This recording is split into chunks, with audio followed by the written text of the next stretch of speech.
Hi, and welcome back to another episode of Real Reviews, the Cinematic Underground, the show where we talk movies and sometimes other stuff. I'm Chike Coleman, and that's Chuck Koplinski from the News Gazette and the Illinois Times.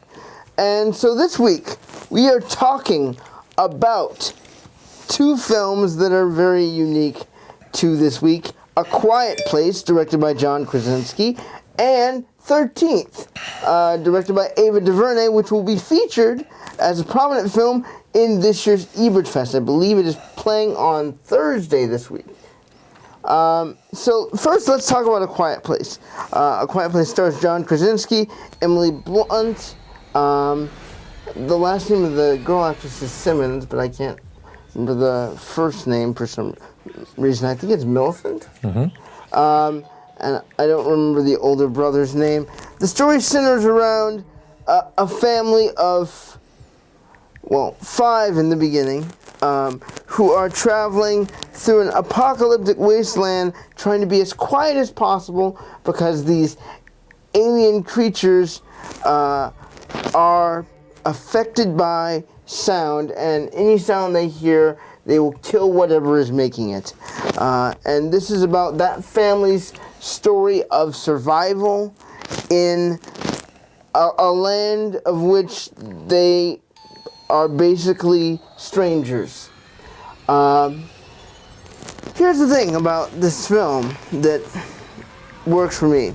The initial idea, without it actually being executed well, is intriguing.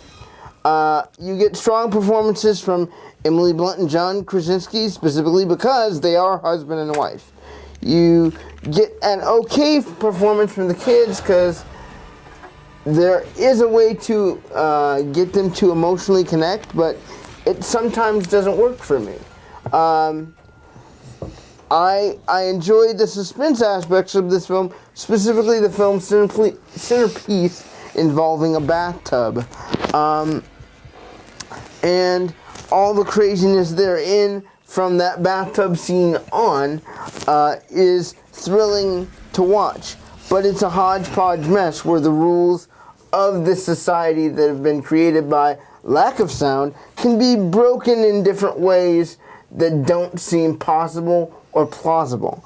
I like this film, don't get me wrong, but the problem with it is that most of the rules don't really stick as well as they should. So that is my thought on The Quiet Place. Chuck, what did you think of it? I liked it until about the last half hour. I thought that it fell apart as far as certain elements of logic were concerned. You have smart people suddenly doing very stupid things.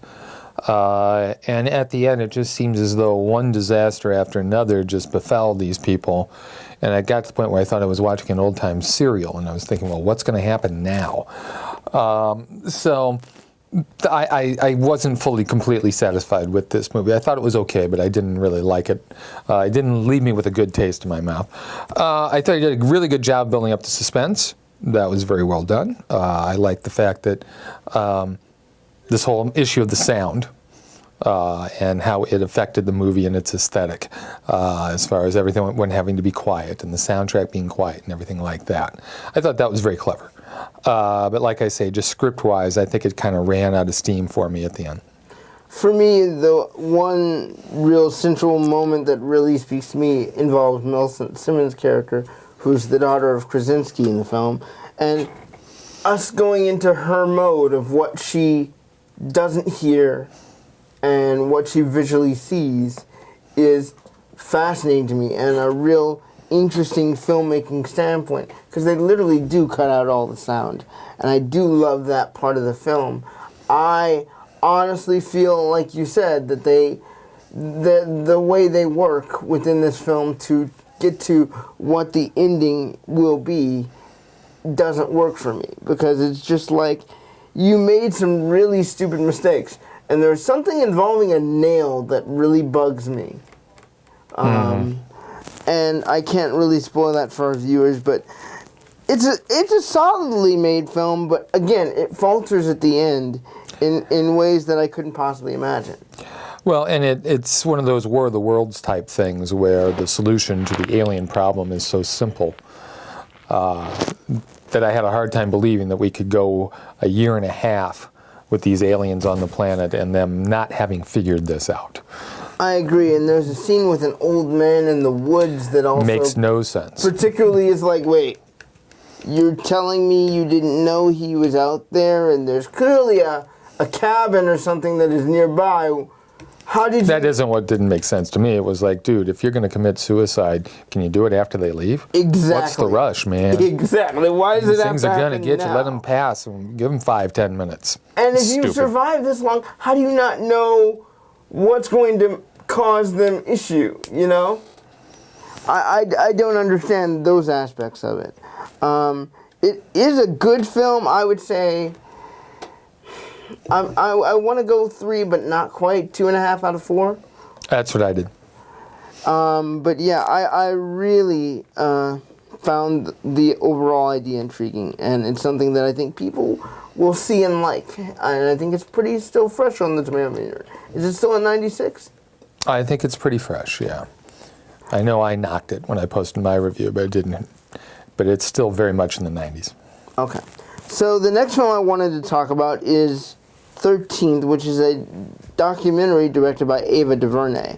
And it basically details from slavery to our current prison system how African American males and females have been marginalized either by masters or by the police and the prison system, and how government has basically, I don't want to say conspired, actively worked to disenfranchise those communities of black men and black women in the sense of different things that happened at different periods of time, whether that be the end of slavery, the civil rights movement, the police brutality, in ways where our prison system is 40% minority out of the entire population. And you get interviews from talking heads, and one person specifically that I found fascinating, who seemed to be on the side of good and showing how wrong things have been. And this basically, they took a broad approach by looking at presidencies and what those presidencies did to affect the imprisonment complex, as we'll call it, the industrial imprisonment complex. But I thought it was a very powerful film because it showed both the lack of care and the lack of respect, I guess, is what I want to go with, for those people and the things they experienced. Chuck, what did you think of the 13th? Very good movie. Very good movie, very timely. Angry film, and obviously and rightfully so. It's a movie that is going to make you really stop and think. Because of the way they approach this, they look at racism in our country in a way that, a different perspective than you would normally look at it. And I think that's the big revelation of the film. And it's hard to refute what she says in the film, in looking at it in the perspective that she does.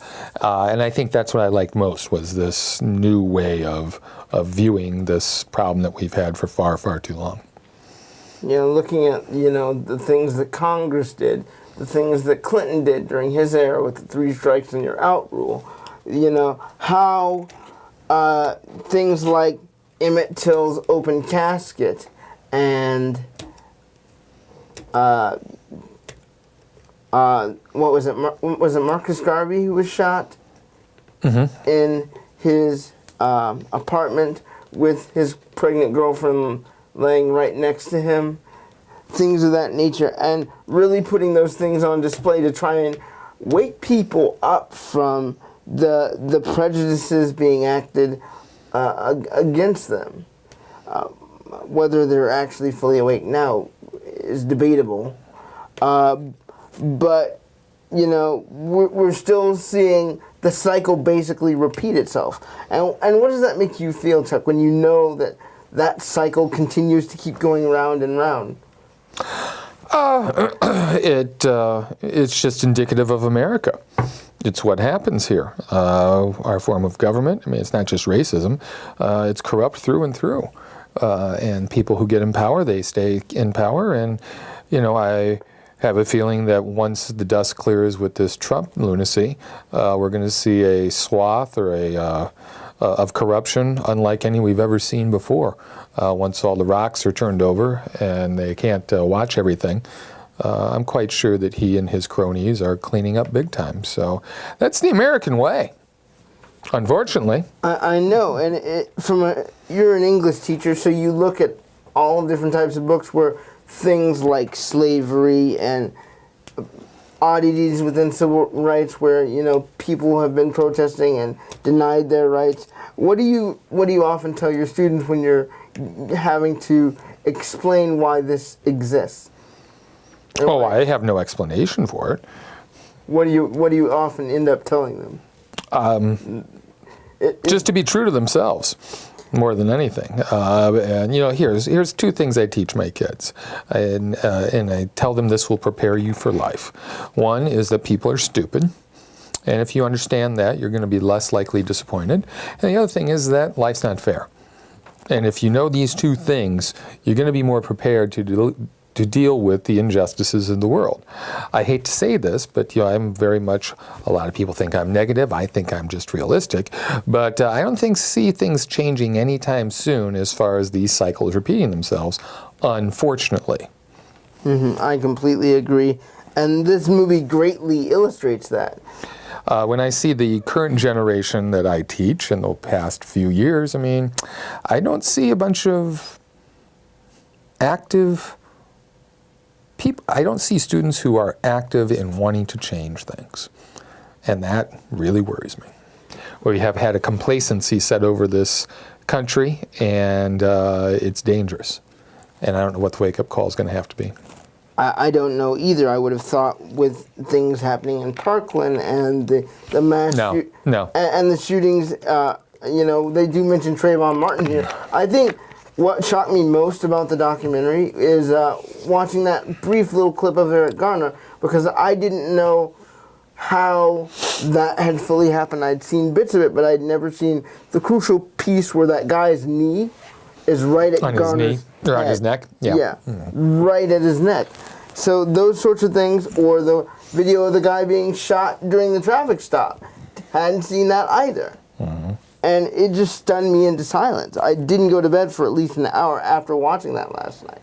And it's more than just troubling. It's a systematic issue that needs to be fixed more than just by policy. But human nature really needs to be adjusted by that point. Good luck. Yeah, good luck with that. The last thing I wanted to bring up is you have something that I think is a brilliant idea. The deserted films concept that you've been talking about on Facebook. Tell us about that. Well, it's a feature that I have on the Facebook page, Real Talk with Chuck and Pam, and it's a feature that I had floated at the News Gazette that got nowhere. But the exercise is that you're on a deserted island, you've been washed up, you have a solar-powered DVD player and television and 5 movies, and these are the 5 movies you're going to watch for the rest of your life. What are they, and why? And what were your 5? I have only posted 3 so far. She's posted 2. I've posted 3. One of them was The Bride of Frankenstein. One was The Treasure of the Sierra Madre. And the other was the Will Ferrell film Stranger Than Fiction. Why Stranger Than Fiction? Have you seen it? Yes. Then why are you asking? Because I wanted you to explain it to them. No. It's quirky. It's smart. It's romantic. It is the last movie where I actually remember myself leaning forward in my chair, wondering what was going to happen and caring what was going to happen. And I like the conviction of the film. It sees its story all the way through, and I truly did not know what was going to happen, and it left me incredibly moved after we see this thing all wrap up. Great cast: Will Ferrell, Emily Gyllenhaal, Dustin Hoffman, Emma Thompson, an almost unrecognizable Tom Hulse. Whenever I recommend this film to people, I say, Will Ferrell, I don't like him. No, this is not the stupid, goofy Will Ferrell. This is a different Will Ferrell. And everyone who's watched this on my recommendation says, wow, I'm sure glad you had me watch that. Yeah, I feel the same about Will Ferrell's Garage Sale movie. Everything Must Go? Yeah. Yeah, it's another overlooked one. Not quite as good as Stranger Than Fiction, but definitely worth watching. No, definitely worth watching. Did you hear he was in a car crash? Yeah, I just heard about that. But he survived, though. Well, I was initially shocked, but I read a couple other articles said that he was conscious on the stretcher talking on the phone as they took him away. So I'm assuming, he's all right. Okay. Yeah. We've got a bunch of stuff coming up that's interesting. Well, for many people anyway. Avengers Infinity War. What are your thoughts on that? That's coming up. I can't wait. I cannot wait. It's going to be great. Yeah. I'm beyond excited about that. And what's coming up next week? Because I know there's one thing coming up next week that I wanted to see.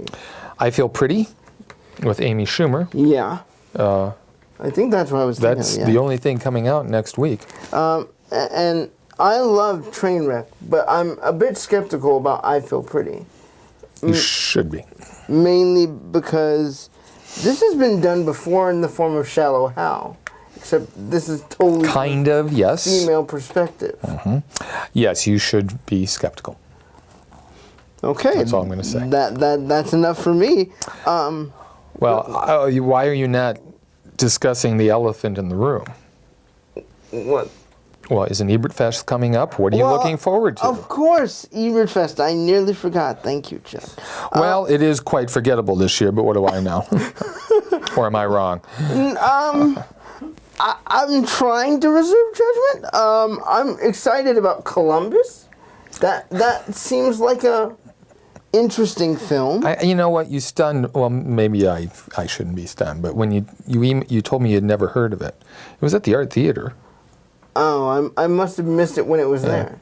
It's a delightful film. Okay, so Columbus, I'm excited for. I want to see the 13th with the crowd, but that's literally all I can say. It's not that I don't want to be excited for the films, but the guests that they have lined up are mostly directors, and I want to hear things from an actor's perspective. I would love. You want to see someone famous? Yeah, I want to see. You too. I want to see Paul Giamatti talk about his experience with American Splendor, which is a great film. I want to see Laura Dern talk about her experience with Ramblin' Rose. Exactly right. I mean, the fact that there's not a single soul from any of these productions. Yeah, and is problematic. Even John Cho. John Cho, what is he doing right now? I don't know. Just when I think that I've been disappointed the most with an Ebert lineup, another one comes out, and I'm even more disappointed.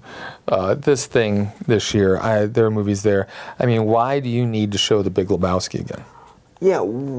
And unless you've got John Goodman or one of the Coen brothers coming, or Julianne Moore or Jeff Bridges, there ain't no reason to show this movie. Even if you had Steve Buscemi, I'd be happy. Sure, I'd be thrilled to death. There's no reason to show this movie. Everyone's seen this film.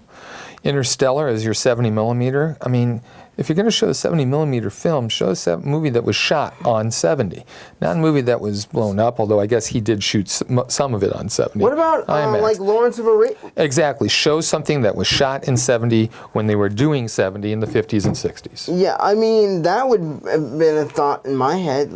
Lawrence of Arabia is a fantastic film. Yeah. Admittedly, it took me years to see it, but once I did, it's a haul. I mean, it drags. There's no question. But visually, it's unbelievable. I would also be happy to see Spartacus in 70 millimeter. Spartacus would be great in 70 millimeter. I saw that when they redid it, maybe, geez Louise, 30 years ago. They cleaned it up and put it out in 70. Oh, geez. There was a spate there in the 90s where they were doing that. And they cleaned up Spartacus and put it out. They did My Fair Lady. They did Vertigo. All in 70 and restored prints. And that's when I was living in Chicago, so they still had the big screens up there, and they were marvelous. And the Virginia still has that big screen and that capability, and that it's not being utilized in the proper way drives me nuts. Can I tell you what film would make me ecstatic if I saw it in 70 millimeter, even though I know it wasn't filmed in 70 millimeter? Clockwork Orange. Oh yeah. Why? Because I want to see people's reactions to everything that goes on in that film. I want to see people unsettled. They'll be unsettled by the 13th, but in a completely different way. But not in a way that I would want people to be unsettled. Like, the last Ebert Fest moment that I can truly remember was when the Spectacular Now was shown at the Virginia. The reason people were unsettled is because somebody got hit by a car. But that's literally it. What? In the Spectacular Now. That's the last time I saw people truly unsettled by something that happened in a movie. They got ate by a car? No, hit by a car. Amy, the lead female. Yeah, I remember. So, I mean, I want to be surprised, and I never feel like I'm going to be. No, not anymore. No offense to those who program it, because... No, yeah. Yeah. Sorry, start paying attention.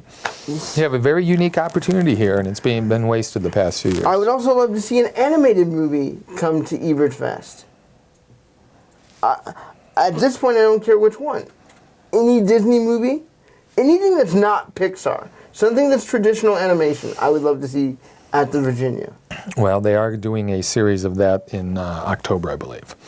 I think they're actually showing Snow White and the Seven Dwarfs, as well as some of the other Disney classics. Which would be fantastic. So, Ebert Fest. If you have tickets, great, go, meet people, make friends. It's films. It's communal experience like nothing else in the regular movie theater, because you get to experience it with those who made it, enjoy it, and be excited for future years, which will hopefully be equally as engaging as this year, or better. Let's hope. Until then, I'm Chike Coleman, and that's Chuck Koplinski from the News Gazette and the Illinois Times. You can find his work at thenewsgazette.com. You can find his work also at the IllinoisTimes.net. Is that right? .com. Oh, .com. Until then, we will see you in 2 weeks. Bye, guys.